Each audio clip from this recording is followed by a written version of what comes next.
Gravando, presidente. Obrigado.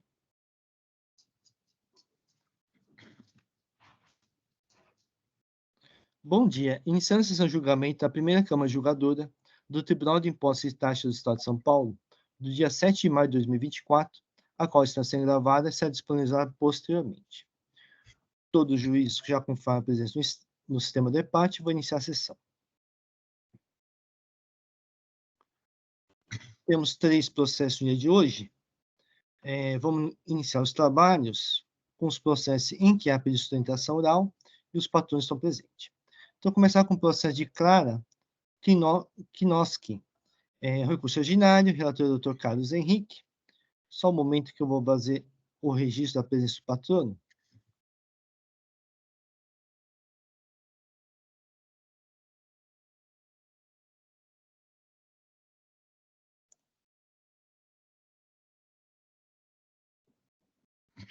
Muito bem, Dr. Carlos Henrique nos apresenta os autos. Obrigado, presidente. Bom dia a todos novamente.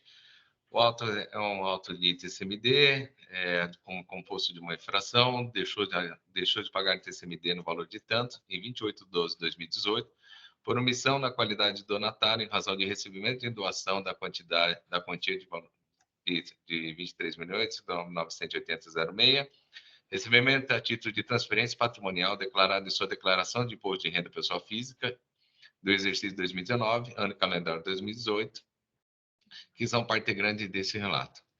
A recorrente apresentou defesa, folha 74 a 153, reduzindo.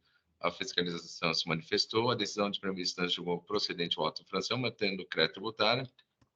A recorrente apresentou recurso ordinário, houve pedido de sustentação. A representação fiscal apresentou parecer concluindo pelo não provendo recurso ordinário. Verbo concluído desse relatório, presidente. Agradeço, Dr. Carlos Henrique. Dr. João Vitor, fique à vontade para realizar a sustentação oral. Ilustríssimo senhor jogador relator, ilustríssimos jogadores, ilustríssima jogadora, bom dia. Vai ser breve, até em virtude do problema sistêmico. A questão aqui é um auto de infração em decorrência de uma suposta doação que os herdeiros da recorrente teriam feito em função de uma partilha, em função do evento causa-mortes do marido da recorrente com quem era casado com ela por regime de comunhão universal de bens. Segundo o que a ilustração de fiscalização alega, é que o fato de alguns bens não terem constado da partilha teria havido concomitantemente, uma doação dos herdeiros para a recorrente em função do regime de casamento. Então, para ser bem sintético, tem alguns argumentos que gostaria de esclarecer aqui, além dos que já foram colocados no recurso ordinário. O primeiro deles, existe uma questão de decadência. O evento de causa-mortes é de janeiro de 2018, a partilha foi feita em fevereiro de 2018, houve o pagamento do ITCMD sobre a partilha, ou seja, existe pagamento, e ainda que a ilustração de fiscalização repute como parcial, o evento que gerou, entre aspas, a doação, sobre ele houve pagamento do ITCMD dos bens que constavam na declaração de ITCMD da partilha. Logo aqui, atrai o artigo 150, parágrafo 4º do CTN, não o 103, o 173 do primeiro do CTN, como alega a respeitável decisão, de modo que atrairia, então, também jurisprudência. Existe uma quantidade importante de casos aqui no DIT em que se aplica o 150, parágrafo 4º, ainda que exista algum tipo de omissão, uma suposta omissão, aplica-se o 150, parágrafo 4º, e também conforme a jurisprudência aqui do STJ. Então, existe uma preliminar importante de decadência, gostaria aqui de esclarecê-la aqui. O segundo ponto, justíssimo jogador. A questão é que a justiça de fiscalização não comprovou que tenha havido algum tipo de doação por instrumento público ou particular que sustentasse, então, a cobrança do ITCMD.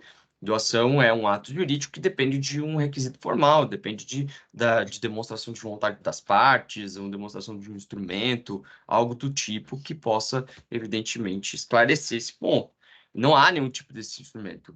O que diz a Justiça de Fiscalização, e confirmado para respeitar a decisão, é que teria uma espécie de doação tácita, uma doação oculta, mas também não há nenhuma prova de que tenha havido fraude, ou simulação, ou dolo por parte dos herdeiros e por parte da recorrente, no sentido de ocultar esses bens e fraudar o fisco a ponto de gerar alguma redução do ITCMD.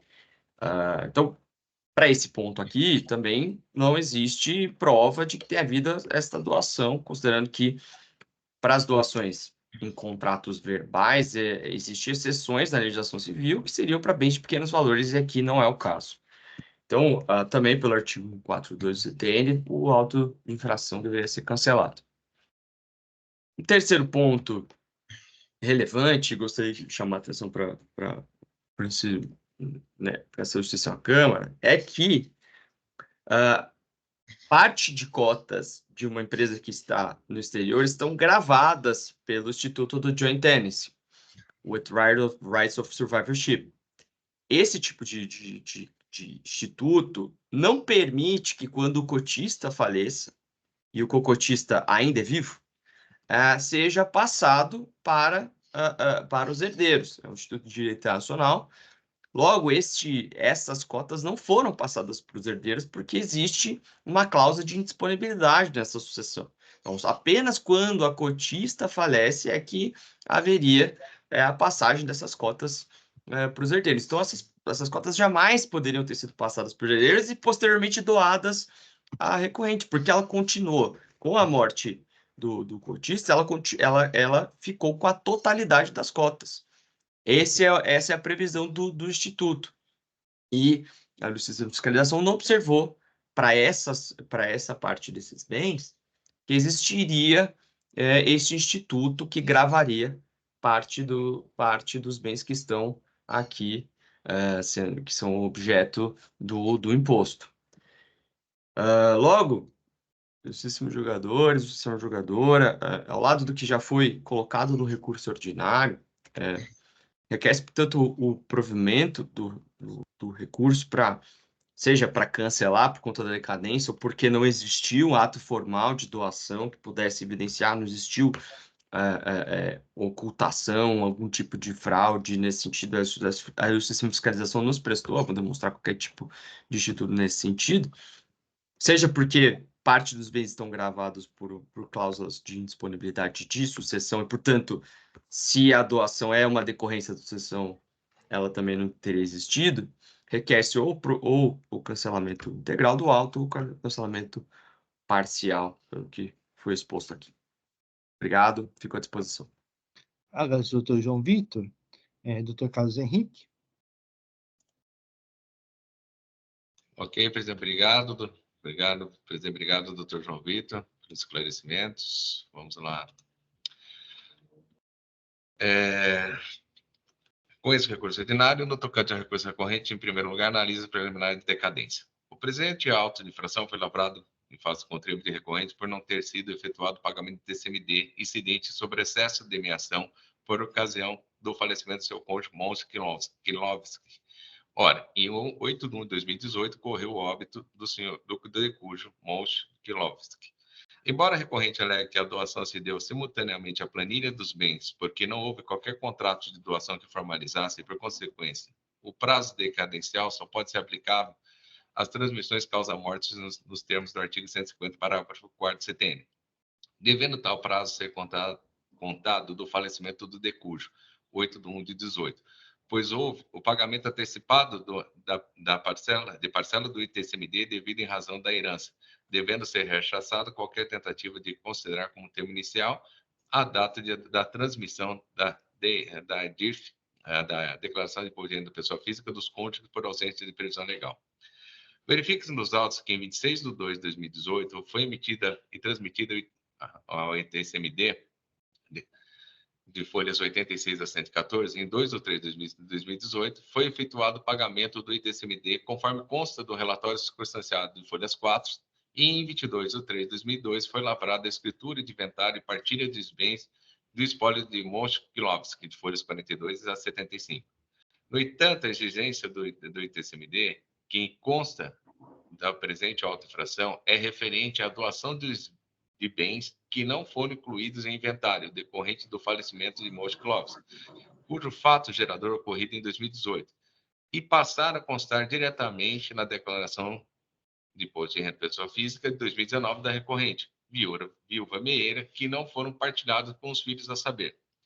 50% de 25 mil cotas da empresa Basque Corporation, 50% de 50 mil cotas da empresa Max Polo Holdings Limited, Ilhas Virgens Britânicas, 50% de 50 mil ações da empresa Chantilly Limited, Ilhas Virgens Britânicas, e 50% do crédito em dólares da empresa Chantilly Limited, e 50% do saldo do Banco Wells Fargo.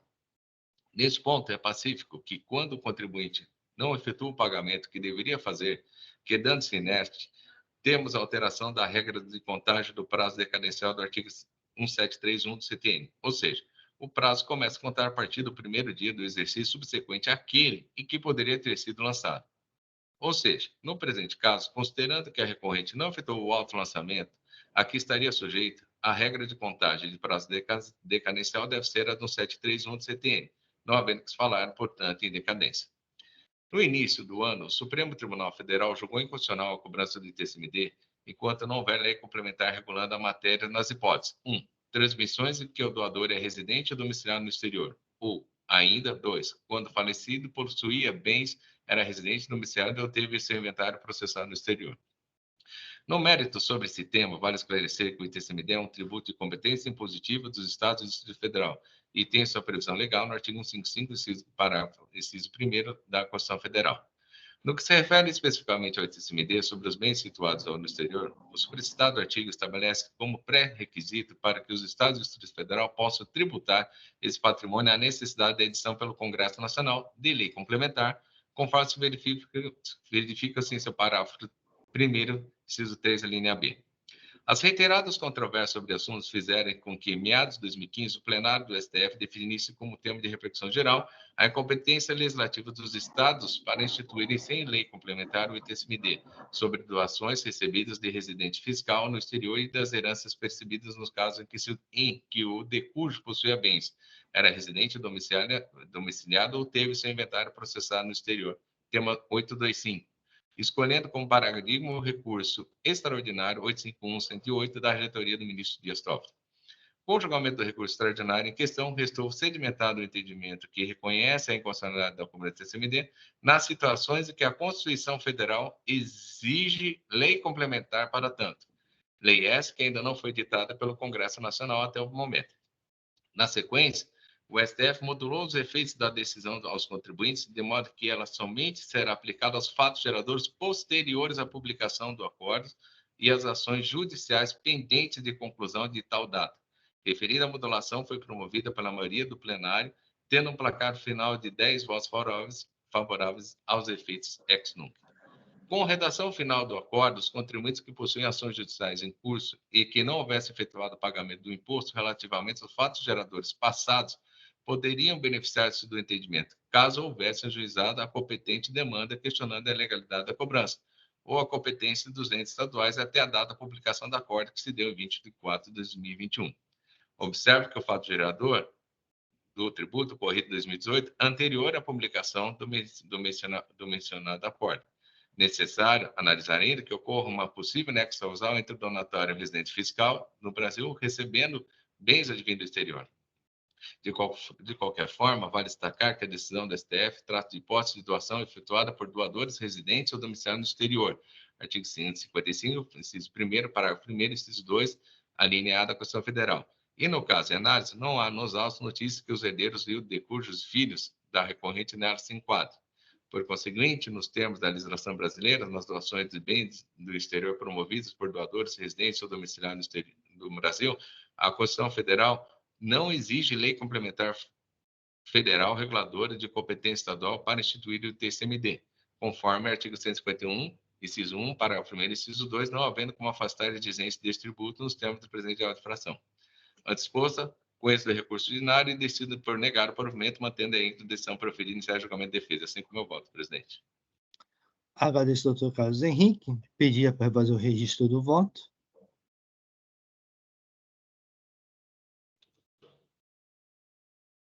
Muitíssimo jogador, eu não sei se houve manifestação em relação aos demais argumentos, a questão da cláusula de joint tenancy e as outras. Na realidade, você não menciona isso. Na realidade, você só mencionou na tua defesa rapidamente e automaticamente eu analisei o mérito da questão. Você entendeu, João? Viu, doutor João? No recurso, esses argumentos são mencionados no recurso. Não, na realidade, você só mencionou, e é por isso que eu não entrei muito, foi diretamente no mérito, que você bateu muito na questão da decadência e automaticamente eu fui diretamente nessa questão. Entendeu? Mas, de qualquer coisa, senhores, o processo está em vista. Se vocês quiserem tomarem vista, deram uma olhada também, esteja à vontade. Ok. O processo está em discussão.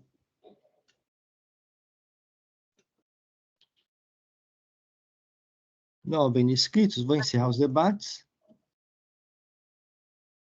Vou verificar o quórum de presença.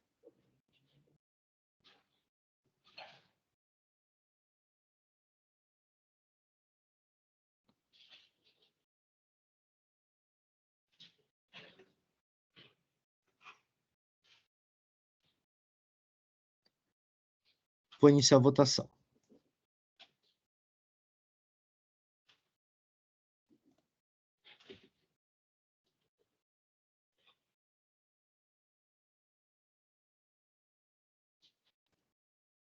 Encerrada a votação, o recurso original de Clara Klinovski foi conhecido não provido nos termos do voto do Dr. Carlos Henrique. Agradeço a presença do Dr. João Vitor. Obrigado. Bom dia. Bom dia.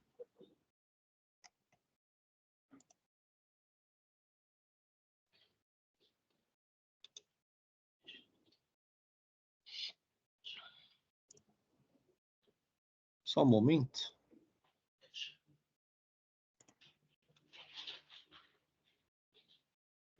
Passar para o processo de Telefônica Brasil S.A. é recurso misto. Há protesto por sustentação oral. Só um momento que eu vou fazer o registro da presença da patrona.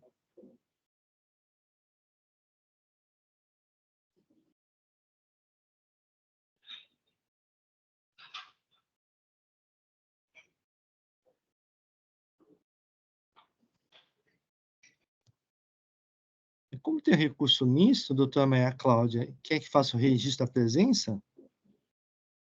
Sim, pode fazer. Tá, um momento só.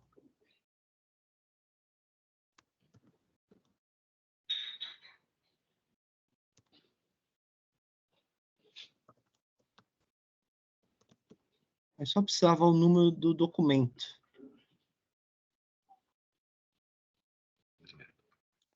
Vou mandar pelo chat aqui.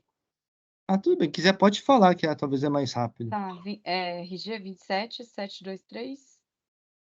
É para não ficar gravado, mas Tudo bem. 27723. 0780.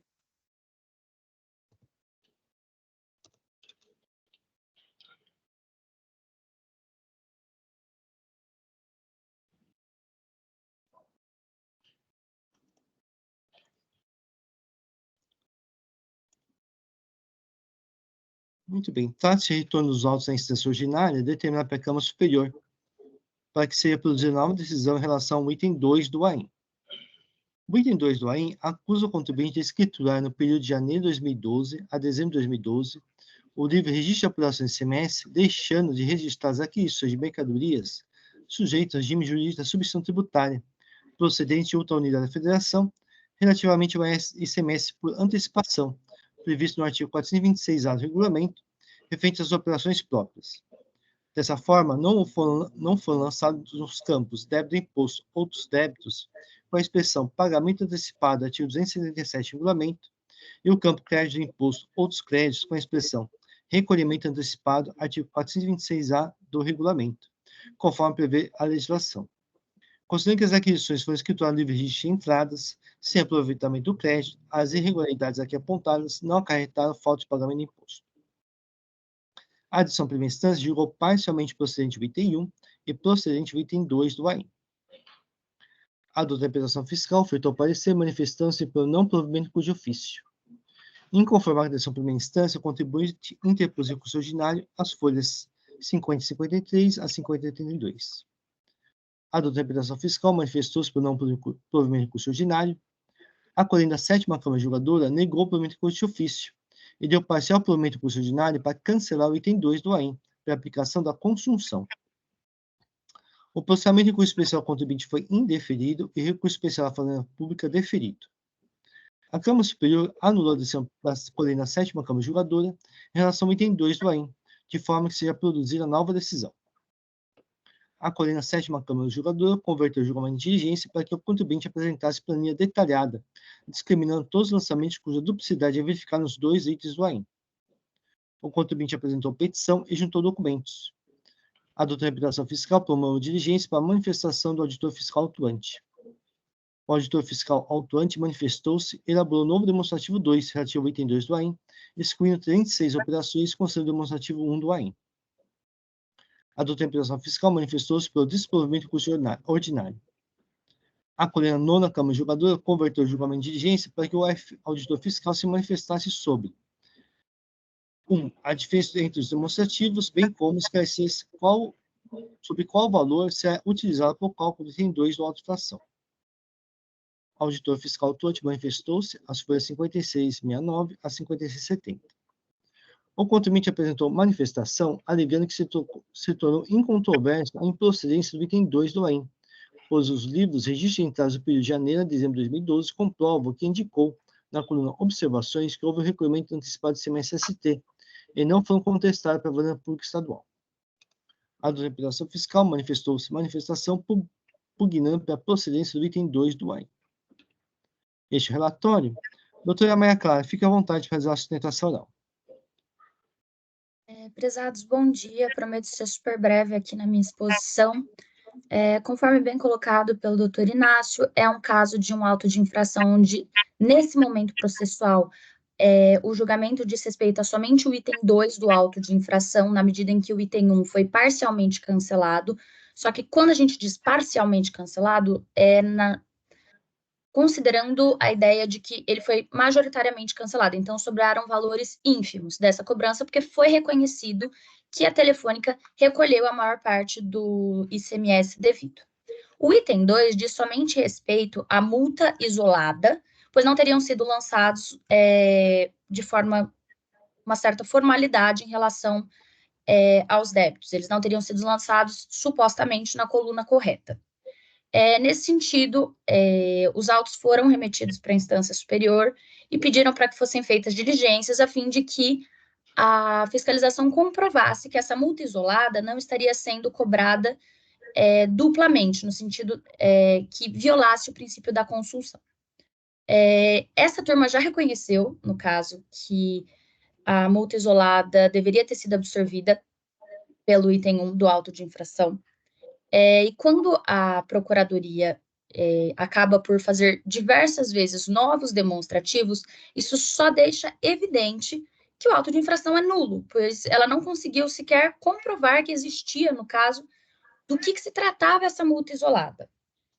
Ainda que assim não se entendesse, quando a Telefônica foi intimada para se manifestar, ela apresentou um demonstrativo falando, olha, tá aqui, você falou que eu não tinha colocado, discriminado na planilha corretamente, o item 2 do auto de infração na coluna correta. E a gente demonstrou, inclusive por meio de documentos, que isso tinha sido consignado. Intimada a se manifestar, a Fazenda simplesmente quedou silente. E justamente por isso a gente entende que, no caso em comento, houve sim a cobrança da multa pelos dois, tanto do item 1 quanto do item 2, razão pelo qual o item 2 deve ser absorvida a multa pelo item 1 do princípio da consunção, e caso assim não se entenda, conforme os documentos acostados no feito, de que a recorrente não incorreu em qualquer descumprimento ou obrigação acessória que ensejasse a aplicação da multa ao item 2. Muito obrigada. Agradeço, doutora Maria Clara, pela brevidade. Vou passar o voto. Inicialmente, observe que o item 2 do AIM se refere à falta de escrituração do livre registro de apuração do ICMS, referente aos lançamentos nos campos débito e imposto, outros débitos, com a expressão pagamento antecipado, artigo 277 do regulamento, e o campo crédito e imposto, outros créditos, com a expressão recolhimento antecipado, artigo 426-A do regulamento, que não foram efetuados como determina os artigos 277, parágrafo 2º, item 2, e artigo 277, parágrafo 3º, item 1 do regulamento, que constam indicados na infringência. Assim, a acusação não versa sobre a falta de escrituração de notas fiscais de entrada de mercadorias, e nem irregular escrituração referida às notas fiscais. Posto isso, a alegação de que se tornara incontroversa em procedimento item 2 do AIM, em razão de a autora ter alegado que apresentou livre registro de entradas, que comprovaria a indicação da coluna observações, que houve recolhimento antecipado de CMST, apesar disso, esses documentos não foram contestados pela Banco Estadual, não procede, uma vez que, como exposto, a acusação fiscal não versa sobre irregularidade de escrituração de notas fiscais de entrada de mercadorias, no livre registro de entradas, mas sim a falta de registro no livre registro de apuração de ICMS. A referida falta de registro no livre registro de apuração de ICMS está caracterizada, uma vez que, analisando os registros fiscais de apuração do ICMS, folha 677, não há registro de lançamentos efetuados a débito do imposto ou outros débitos com a expressão pagamento antecipado, artigo 277 do regulamento, e o campo crédito de imposto, outros créditos com a expressão recolhimento antecipado, artigo 426-A do regulamento, como imputado pelo fisco. Relativamente à alegação de consunção, não existe razão autuada. Conforme exposto pela STJ, no RESP 1970-206, São Paulo, relatoria ministro Reinaldo Soares da Fonseca, abre aspas. O princípio da consunção resolve o conflito aparente de normas penais, quando um delito se revela meio necessário ou normal na fase de preparação ou execução de outro crime. Nas situações, o agente apenas será responsabilizado pelo último crime.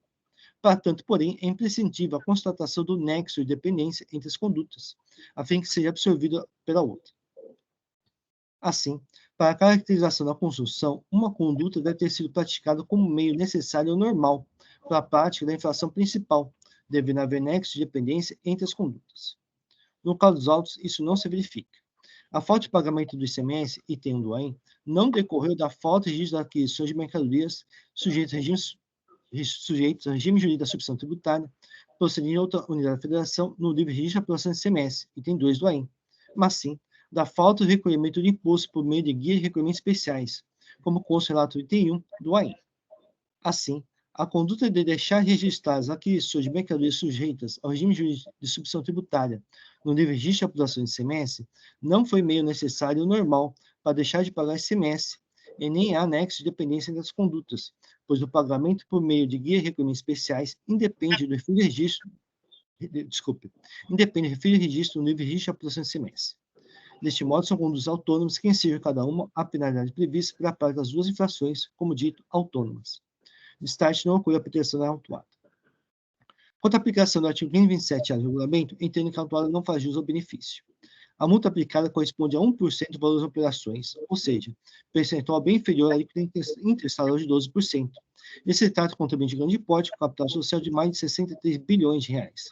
Assim, no caso, a multa prevista na lei resta adequada ao porte econômico da autuada.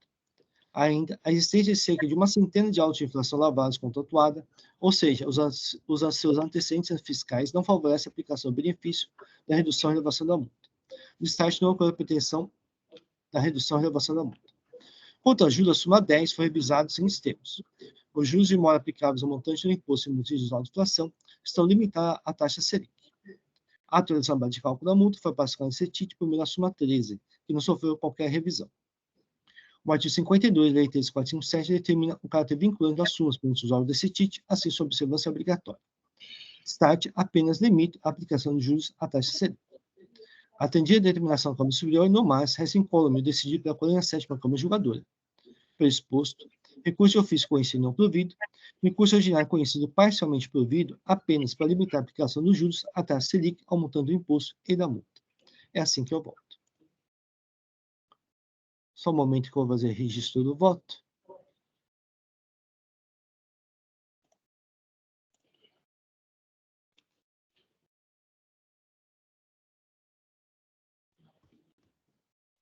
O voto está registrado, o processo está em discussão. O doutor Soares de Mello solicitou vista, eu vou conceder. Muito bem. Vistas concedidas ao Dr. Eduardo Soares de Mello, o processo retornar oportunamente. Agradeço a presença da doutora Maria Clara. Muito obrigada, boa sessão. Obrigado. Obrigado, bom dia.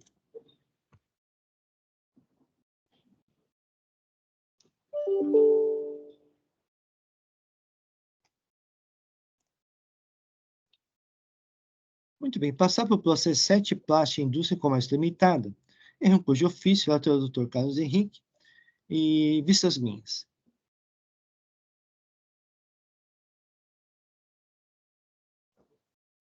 Dr. Carlos Henrique, poderia sinteticamente relembrar os autos? Sim, presidente. Só um minutinho, por gentileza, que meu sistema caiu novamente e eu tive que voltar. Presidente, o auto é composto de vários autos de várias infrações. A primeira deixou de escriturar no período de janeiro a 18 a 11 de 2000 notas fiscais de entrada em operações tributárias. A segunda deixou de escriturar no mesmo período notas fiscais de entrada em operações não tributadas. A terceira deixou de escriturar no mesmo período conhecimento de transportes e prestações tributárias. E a quarta deixou de escriturar nos mesmos períodos conhecimento de transporte e prestações não tributadas. O item 5, acreditou-se indevidamente ICMS no valor de tanto no período de setembro de 18 a dezembro de 2019, pelo fato de ter escriturado devidamente conhecimento de transportes cancelados pelos emitentes. O item 6, acreditou-se indevidamente o ICMS no montante de tanto no período de setembro de 2019 a 12 de 2019, por ter escriturado conhecimento de transporte e duplicidade.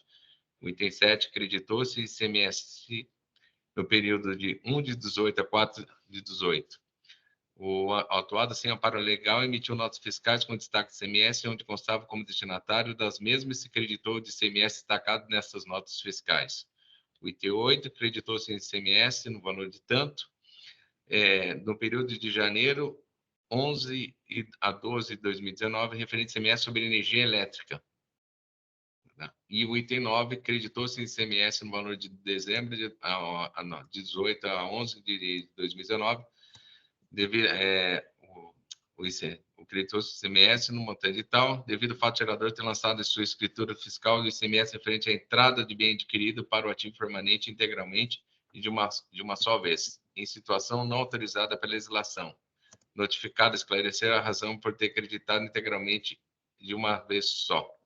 O item 10, acreditou-se devidamente ICMS de julho de mês 6 de 2018 e 11 de 18 a 11 de 2009, referente a bens adquiridos para uso e consumo em situação não autorizada pela legislação. O recorrente apresentou defesa, houve conversão em julgamento de diligência para que a empresa autuada assinasse a defesa, a empresa autuada regularizou a pendência e informou que celebrou confissão parcial dos débitos e acostou comprovantes de pagamentos bancários relativos ao débito. Houve uma nova conversão em julgamento de diligência para que o núcleo fiscal de cobrança Ribeirão Preto certificasse que os autos, se o pagamento efetuado liquidaria integralmente os itens 1.1, 1.2, 1.3, 1.4, 2.5, 2.6, 2.7, 2.9 e 2.10. Autofração, tendo tal núcleo certificado que havia sido verificada a efetividade e suficiência do requerimento efetuado, confirmando a liquidação dos itens. A representação fiscal se manifestou pelo cumprimento da diligência determinada. A empresa autuada se manifestou requerendo o cancelamento da autuação e das penalidades impostas especificamente no item 8, impugnando, tendo em vista a inexistência de infração, conforme demonstrado pelo laudo técnico apresentado em sede de defesa, suficiente para sanar eventuais dúvidas quanto ao aproveitamento do crédito CMS. Houve uma nova conversão de julgamento de diligência para que a empresa autuasse esclarecesse por que constaram em branco as folhas 1975 e 1977, tendo a referida empresa se manifestado, no sentido que tais folhas estavam em branco por erro de digitação e não supressão do documento. A decisão de primeira instância foi pela improcedência do auto-infração, cancelando a exigência do crédito tributário reclamado em razão da subsistência do item 2.8 do auto-infração e da liquidação integral dos demais itens para a empresa atuada. Foi apresentado recurso de ofício, apresentou recurso de ofício e vieram ao concurso para mim.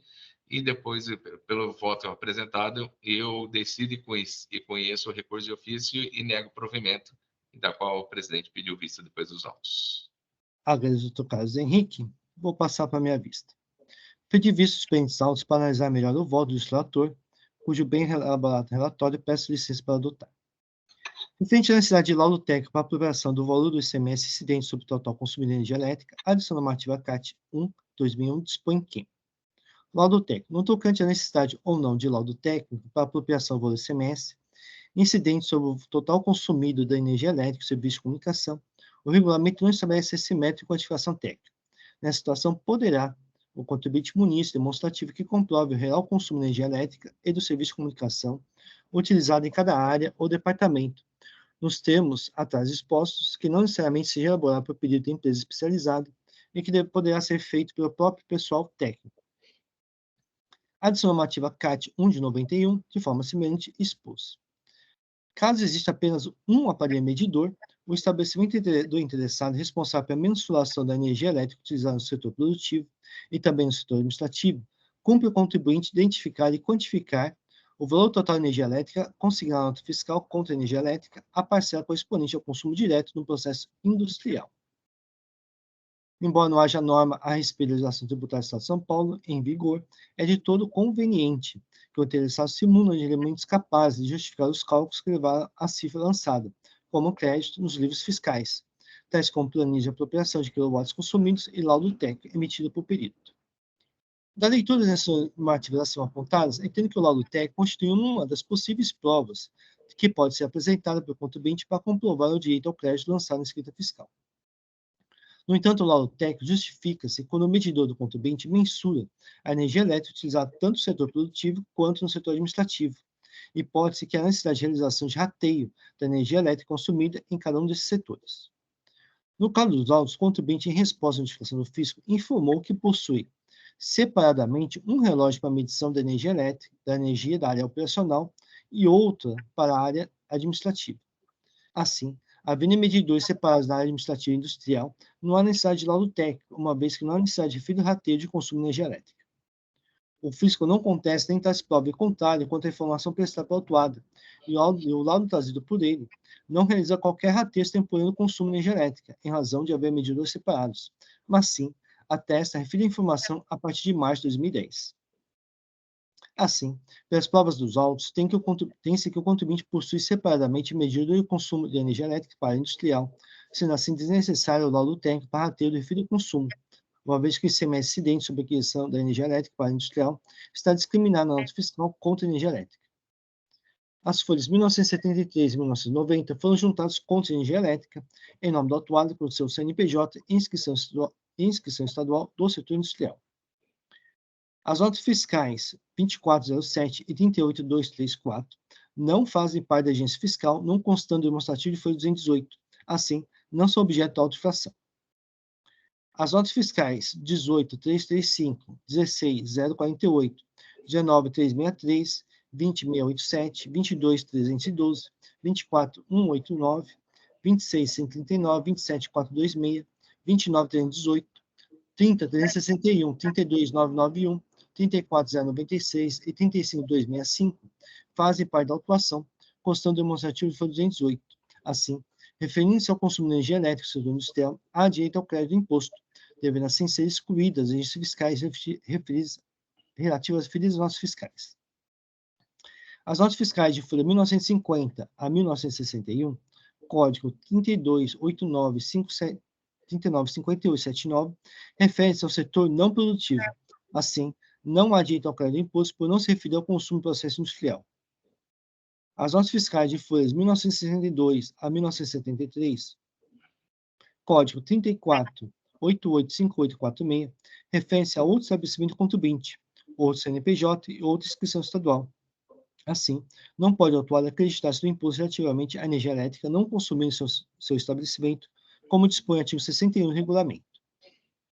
Assim, mantém-se as agências fiscais relativas às notas fiscais 56.16.4688, 671.3427, 65.28.15.67, 69.85.71.36, 74.46.5254, 79.05, 12.75, 8664, 7889, 88506, 824, 927, 80, 852, 102, 34, 855, e 107.47.21.76, que consta demonstrativo de folha 218, por se referir ao consumo de energia elétrica de outro estabelecimento.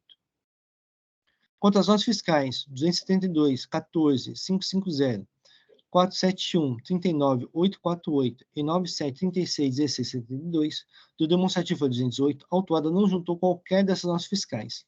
Assim, não há prova que se refere ao consumo no setor industrial do estabelecimento da autuada, ou seja, não há comprovação dos fiscais lançados, devendo, portanto, ser mantidas as agências fiscais respectivas. Quanto à legalidade da multa aplicada, não se razão autuada, uma vez que, conforme indicado na captação da multa, era em conta expressa previsão em lei, artigo 85, inciso 2, a linha J, lei 6374. Ainda a matéria relativa à alegação de exorbitância e confiscatória da multa está pacificada como solicitite, adota o entendimento exposto por TRT 08, 40, 42, 460, 2014, relator Dr. Antônio Augusto Pereira de Carvalho, transcrito aqui no meu voto. Destaque no acordo de pretensão atuada.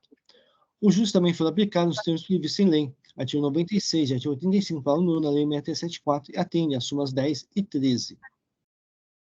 O artigo 52, lei 13457, determina o caso de vincular as sumas pelo usuário do CETIT, assim sua observância é obrigatória. O Código Civil rege relações privadas deste modo, as disposições citadas não se aplicam ao direito tributário que rege as relações entre particular e poder público. O afastamento de normas expressamente previstas em lei sobre a alegação de ofensa a princípios não pode ser realizado pelo julgador administrativo, uma vez que o artigo 37 da Constituição Federal ordena a obediência ao princípio da legalidade, que, conforme a Bandeira de Mello, o princípio da legalidade no Brasil significa que a administração nada pode fazer senão que a lei determina. Em razão da legalidade, se por um lado a administração pública não pode criar obrigações ou impor vedações administrativas aos administrados, por outro lado, também não pode conceder direito de qualquer espécie em que haja lei, conforme Maria Silva Zanardi de Pietro. Ainda a superação de regras, princípios e última análise remeteria à Constituição Federal, onde se encontram os princípios fundamentais essenciais, sendo o artigo 28 da Lei 13457, veda o afastamento de lei sob alegação de inconstitucionalidade. Por fim, o artigo 108 CTN possibilita a aplicação do princípio somente na ausência de disposição expressa na legislação, o que não é o caso, conforme acima exposto. Destaque não ocorre a pretensão da autuada.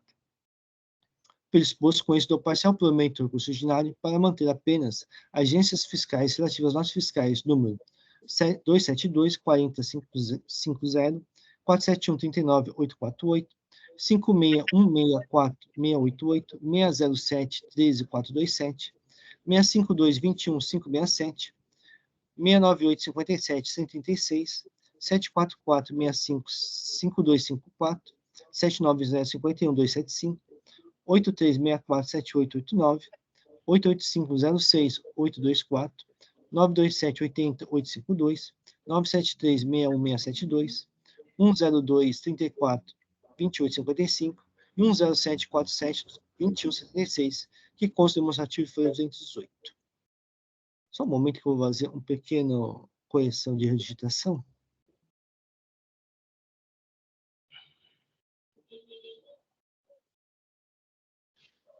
Só um momentinho só.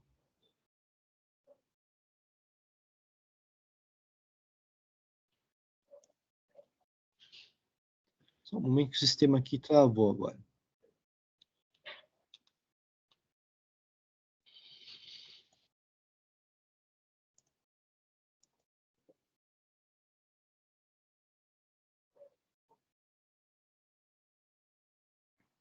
Só um momento que o sistema caiu, eu vou tentar entrar de novo.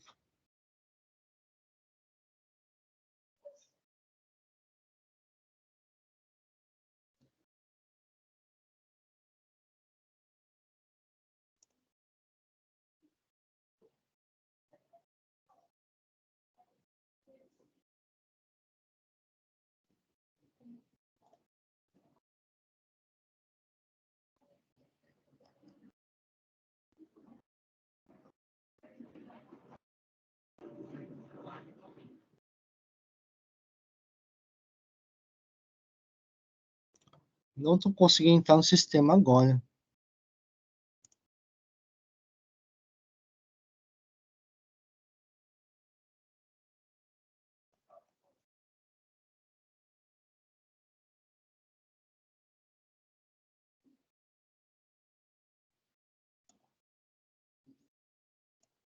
Já está funcionando. Tá Tá na funcionando? tela aqui. Não tá acessando, viu? Não tô conseguindo entrar na intranet. Será que a sua VPN não desconectou? É, Tá porque eu dando fechei problema de tudo. novo? É, eu fechei tudo porque eu não conseguia entrar no sistema da EPAT. Agora ele não tá acessando nem a intranet. Você tá com o notebook da Fazenda? Isso. Tá o cadeadinho, tá com a bolinha verde lá da VPN conectada? Deixa eu ver aqui. Ah, tá desabilitado. Não, não tá.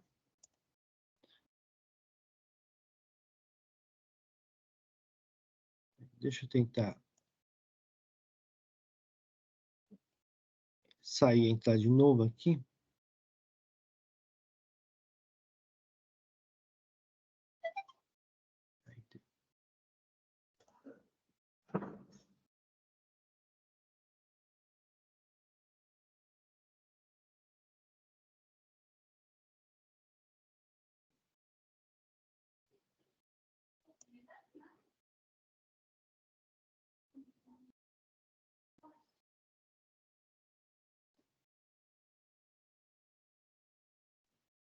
Só um momento que ele está rodando.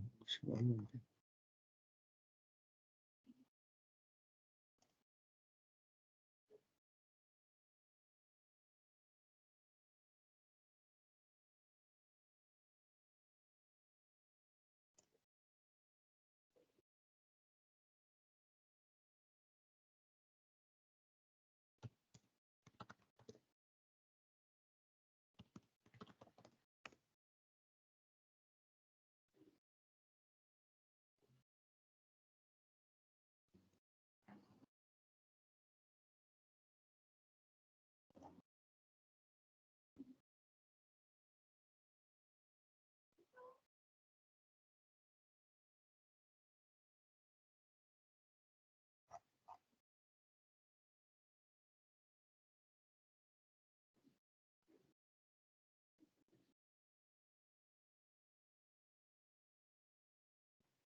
Muito bem, o meu voto está registrado.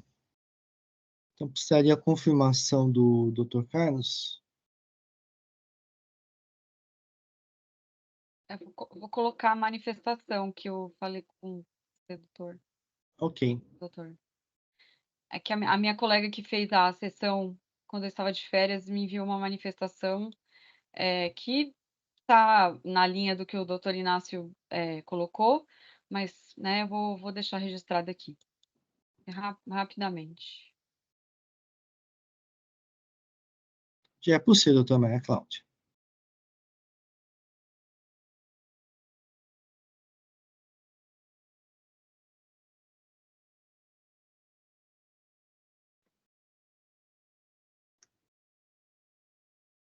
Feito. Ok. O registro da doutora Maria Cláudia já foi colocado no sistema. O processo está em discussão. Não havendo inscritos, vou encerrar os debates. Vou verificar o quórum de presença.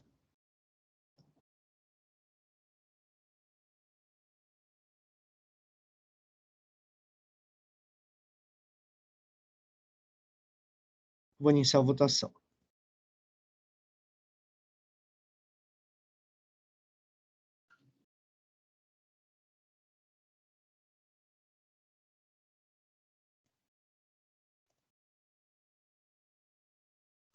Encerrada a votação, prevaleceu o meu voto. Então, recurso de ofício da Cefaz no processo de Sete Plásticos Indústria e Comércio Limitada foi conhecido e parcialmente provido. Só um momento que eu preciso fazer o registro aqui.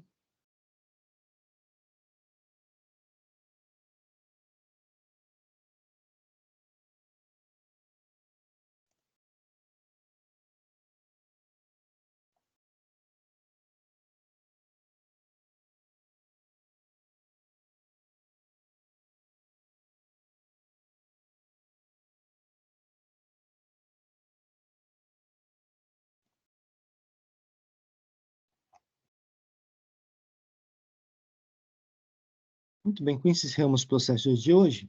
Então, podemos encerrar a sessão de julgamento dessa primeira Câmara Julgadora do Tribunal de Impostos de Taxas do Estado de São Paulo, dia 7 de maio de 2024. Agradeço a presença de todos e pedir para o Jailson encerrar a gravação.